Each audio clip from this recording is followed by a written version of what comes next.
የታሪክ መጋረጃ ሲቀደድ ከማር ወለላው ቅፍ እስከ ሬቱ ኩርፊያ። በአንድ ወቅት ነበር አዲስ አበባና አስመራ ፍቅር ያሸንፋል በሚል መዝሙር የታጠኑት። ያኔ ነገሩ ሁሉ እንደ ቱርክ ድራማ ነበር። ጠቅላይ ሚኒስትር አብይ አህመድና ፕሬዝዳንት ኢሳያስ አፈወርቂ በፈገግታ ሲተቃቀፉ ዓለም የምስራቅ አፍሪካ አዲስ ጎህ ወጣ ብሎ አምኖ ነበር። ያኔ አብይ አህመድ ባህሩን ሊከፍሉ የተነሱ ኢትዮጵያዊ ሙሴ ተባሉ። ኢሳያስም የሰላም ቁልፍን የጨበጡ የቁርጥ ቀን ወንድም ሆኑ። ህዝቡ ፓስፖርቱን ሊቀድ ምንም አልቀረውም ነበር። አሰብ ላይ ካልዋኘን አስመራ ላይ ሽሮ ካልበላም በሚል የናፍቆት ስካር በየመንገዱ አብይ ኢሳያስ የሚል ቲሸርትና ትራስ እንደ ቆሎ ይቸረቸር ነበር። እምነት በኪሎ የሚታደልበት፣ ፍቅር እንደ ማር ወለላ የሚታፈስበት የሚፈስበትም ዘመን ነበር። ግን ምን ያደርጋል፣ የፖለቲካ ፍቅር እንደ ሰኔ ደመና ሆነ።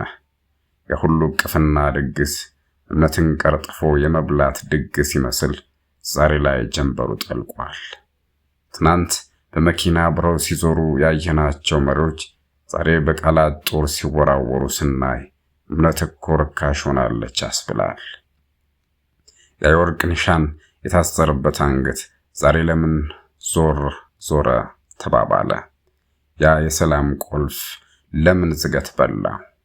የታሪክ መጋረጃ ተቀዶ በስተጀርባ ያለው እውነታው ገጽታ ምንድን ነው? እንግዲህ መሪዎች ሲተቃቀፉ ስናይ እሰይ ከማለት ይልቅ ለመሆኑ ኪሳቸው ውስጥ ምን ይዘው ይሆን ብሎ መጠርጠሩ ለጤና ይበጃል። ምክንያቱም በፖለቲካ ውስጥ ልም ያለ ወዳጅነትና ልም ያለ ጸብ የአንድ ሳንቲም ሁለት ገጽታዎች ናቸውና።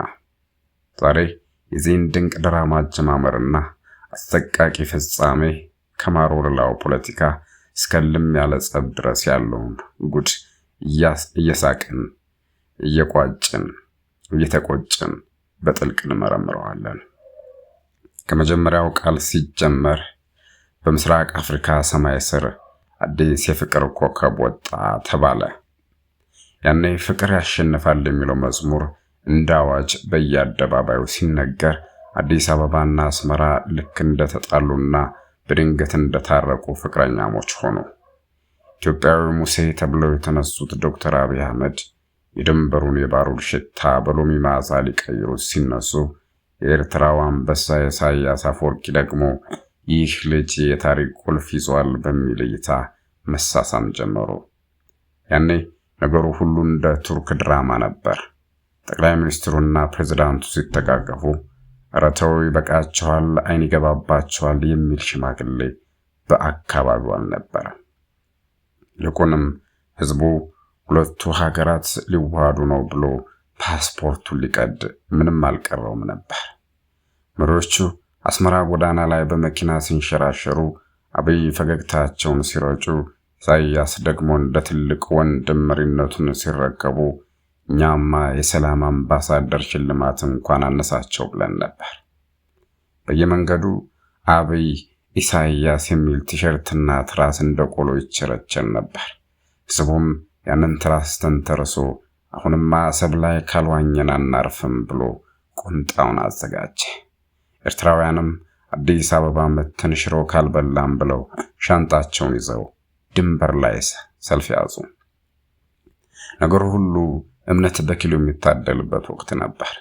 አቡዳቢ ላይ ያንን ትልቅ የወርቅ ኒሻን ባንገታቸው ሲያጠልቁ እነዚህማ የጥምረት ወንድማማቾች ናቸው ተባለ። አብይ ፈገግ ይላሉ። ኢሳያስ ገና ምን አይታችሁ በሚል የድል ስሜት ይመለከታሉ። ያኔ እምነት እንደ ኬክ ይቆረስ ነበር። ህዝቡም እሰይ ድንበር ፈረሰ፣ ጥል ተቀበረ ብሎ በእልልታ አደነቆረ፣ ሌሎቹንም አደነቆረ። ግን ምን ያደርጋል፣ የፖለቲካ ፍቅር እንደ ሰኔ ደመና ሆነ። ዛሬ ላይ ቆመን ስናየው የሁሉ ቅፍና ድግስ እምነትን ቀርጥፎ የመብላት ድግስ ይመስላል። ህዝቡ ኧረ ድንበር ውስጥ ተከፈተ ሲል መሪዎቹ ቆይ መጀመሪያ እንተቃቀፋሉ። ህዝቡ እረ ሰላሙስ ዘላቂ ነው ሲል መሪዎቹ አይዞህ ፎቶውን ተመልከት አሉት። በመጨረሻም ያ ሁሉ ጥዑም ወዳጅነት ወደ ልም ያለ ጸብ ተቀየረ። አሁን አንዱ ሲመጣ ሌላው ስራ በዝቶብኛል ይላል። አንዱ ሲናገር ሌላው አልሰማሁም ይላል። ያ የትራስ ላይ ፎቶ ተቀዶ ያ የሰላም ቁልፍ ዝገት በልቶታል። ኢትዮጵያዊው ሙሴ የተባሉት አብይ አህመድ አሁን ያለበትን እውነታ ስናየው ባህሩን ከመክፈል ይልቅ ውሃው ውስጥ የገቡ ይመስላል። የፖለቲካ ሰርግ አልቆ የህዝብ ለቅሶ ጀመረ።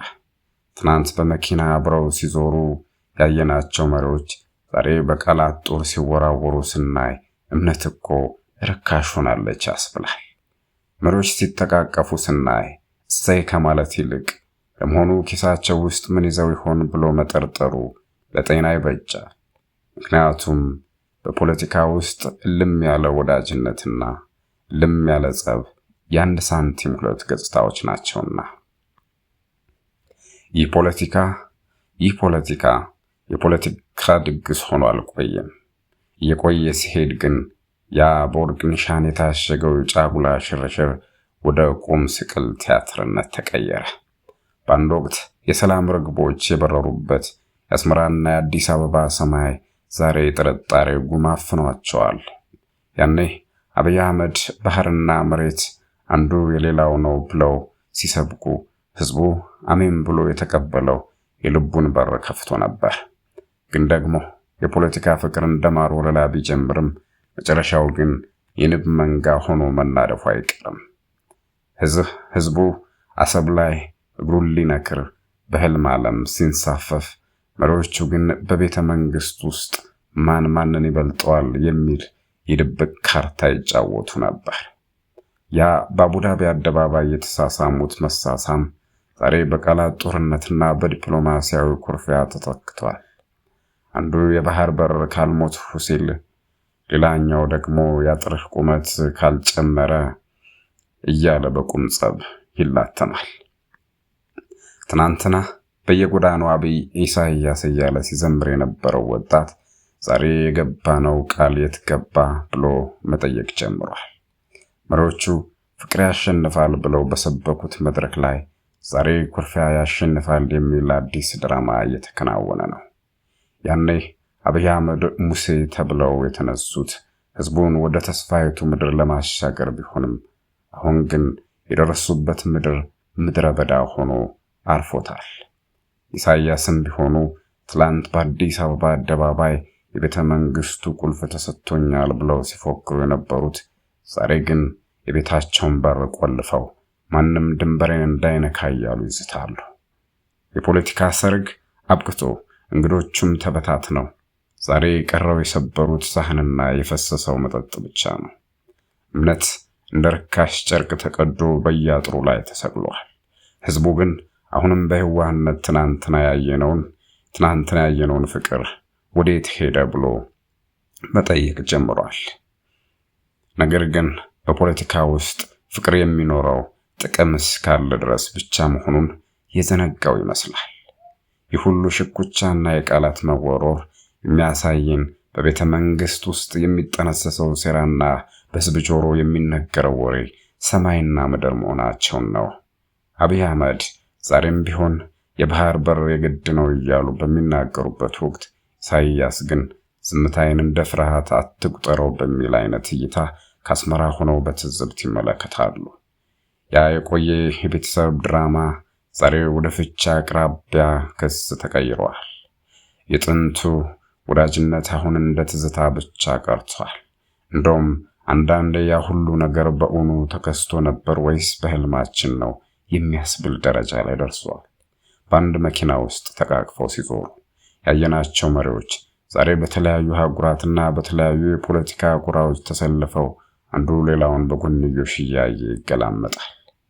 ይህ የፖለቲካ ቲያትር ገና ተፈጸመ ሳይባል ይልቁንም ወደ ሁለተኛውና ይበልጥ ወደሚከረፋው ምዕራፍ ተሸጋግሯል።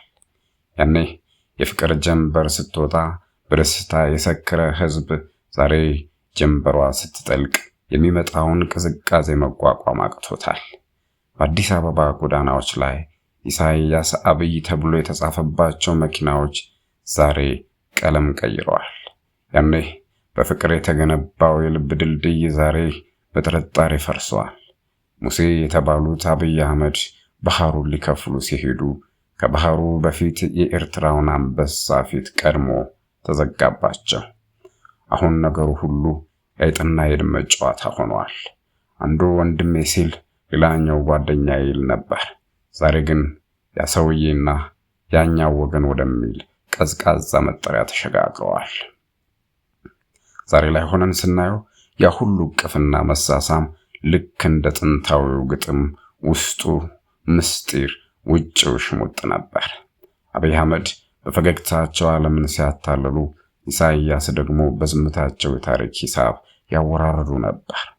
ትናንት በአቡዳቢ አደባባይ የወርቅ ኒሻን ሲያጠልቁ ኒሻኑ የሰላም ሳይሆን የውል ማሰሪያ ይመስል ነበር። ያ ውል ደግሞ ዛሬ እንደ አሮጌ ወረቀት ተቀዶ በነፋስ ተበትኗል።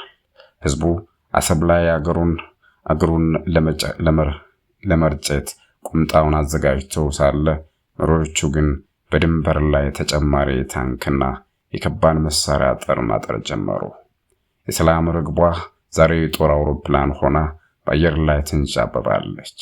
ፍቅር ያሸንፋል የሚለው መፈክር ዛሬ መዳፈር አይቻልም በሚል ዛቻ ተተክቷል። ታዲያ ሁሉ ዋዛ ፈዛዛ መጨረሻው ምንድን ነው? በፖለቲካ ውስጥ ቋሚ ወዳጅ የለም፣ ቋሚ ጥቅም እንጂ እንደሚባለው የሁለቱ መሪዎች ፍቅርም ጥቅሙ ሲያልቅ እንደ ሻማ ቀለጠ። አብይ አህመድ ዛሬም ቢሆን በቤተ መንግስታቸው ሆነው ኢትዮጵያ የታሪክ እስረኛ ሆና አትቀርም እያሉ ሲያቅዱ፣ ኢሳይያስ ግን በአስመራ ቤተ መንግስት ቁጭ ብለው እስር ቤቱ የኔ ነው ቁልፉም በእጅ ነው የሚሉ ይመስላሉ።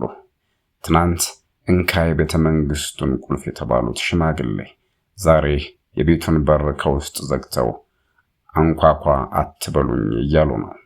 ይህ ሁሉ ድራማ የሚያስተምረን መሪዎች ሲተቃቀፉ ኪሳቸውን መፈተሽ እንደሚገባን ነው። አሁንማ ነገሩ ከሳቅም አልፎ ወደ አይነ ጥላ ፖለቲካ ተቀይሯል። አንዱ ወደ ምስራቅ ሲያይ ሌላኛው ወደ ምዕራብ ያያል። አንዱ ዱባይ ሲሄድ ሌላው ሞስኮ ይሄዳል። የልብ ትርታቸው አንድ ነበር የተባሉት መሪዎች ዛሬ የልብ ትርታቸው ቀርቶ የንግግር ቃናቸው እንኳን አይገናኝም። ህዝቡ ግን አሁንም በየዋህነት ለመሆኑ ያኔ ምን ተነጋግረው ነበር እያለ በጨለማ ውስጥ ይዳክራል። የፍቅር ጀንበር ጠልቃለች፣ የጨለማውም ጉዞ ጀምሯል። ግን በዚህ ጨለማ ውስጥ የማንቂያ ደወል ሆኖ የቀረው አንድ ሐቅ አለ። የፖለቲከኞች ቃል እንዳሸዋ ላይ የተጻፈ ጽሑፍ ነው። ማዕበል ሲመጣ አጥቦት ይሄዳል። ህዝቡ ግን አሁንም ድንበር ላይ ቆሞ አሰብ ወይስ ሰላም እያለ ይጠይቃል። መልሱ ግን በመሪዎች ዝምታና ኩርፊያ ውስጥ ተቀብሮ ቀርቷል። እንግዲህ የመጋረጃው መቀደድ እዚህ ላይ ያበቃም። ነገሩ እንዳሮጌ ልብስ እየተተረተረ ዛሬ ላይ ወደ ደረሰበት የጥርጣሬ ቁንጮ ተሸጋግሯል። ያኔ ሙሴ ተብለው የተጠሩት አብይ አህመድ ህዝቡን ከባርነት አውጥተው ወደ ምድረ ገነት ወደ አሰብ ባህር ያሻግሩናል ተብሎ ሲጠበቅ፣ አሁን ግን ነገር ሁሉ የባህር ላይ ስዕል ሆኖ ቀርቷል። ህዝቡም የባህር በር ናፍቆት እንደ ቆሎ እየቆረጠመው፣ መሪዎቹ ግን የበር ሳይሆን የግድግዳ ፖለቲካ ላይ ተጠምደዋል። አብይ አህመድ ዛሬም ቢሆን በአደባባይ የባህር በር የህልውና ጉዳይ ነው እያሉ በሚሰብኩበት ሰዓት በትናንትናው ወዳጃቸው በኢሳይያስ በኩል የሚመጣው ምላሽ ግን ዝምታና ትዝብት ብቻ ሆኗል። ያኔ በመኪና ሲሽከረከሩ የነበሩት መሪዎች ዛሬ በዲፕሎማሲያዊ መንገድ ላይ እንኳን ለመስተላለፍ ፈቃደኛ አይደሉም።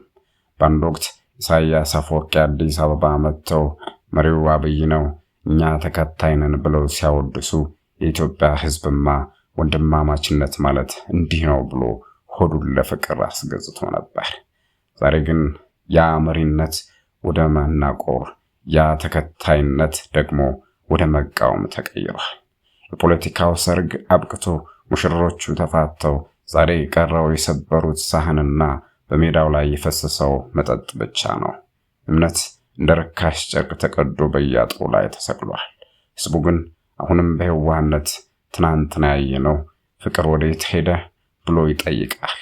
ነገር ግን በፖለቲካ ውስጥ ፍቅር የሚኖረው ጥቅም እስካለ ድረስ ብቻ መሆኑን መዘንጋት የለብንም። አሁንማ ነገሩ ከሳቅም አልፎ ወደ አይነ ጥላ ፖለቲካ ተቀይሯል። አንዱ ወደ ምስራቅ ሲያይ ሌላኛው ወደ ምዕራብ ያያል። መልካም ጊዜ ይሆንልን።